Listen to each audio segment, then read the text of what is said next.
I'm Stacy Sutton, Vice President of Quality and Regulatory Affairs at Argonaut Manufacturing Services. When I joined the company a few years ago, we had a project that was well underway with a filling line that was being fabricated and manufactured by SCAN and by Bosch & Strobel called the Varios system.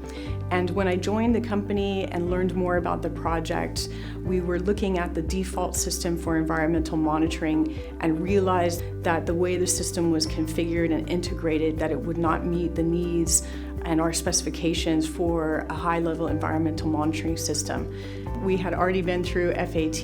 we contacted particle monitoring systems, and were able to switch the system in record time and included both non-viable and total particulate system on the entire line. So with the 7 different types of counters and the power of Facility Pro behind it, we were able to meet all of our specifications, our timelines, and also be able to generate the data that was required as part of our specifications.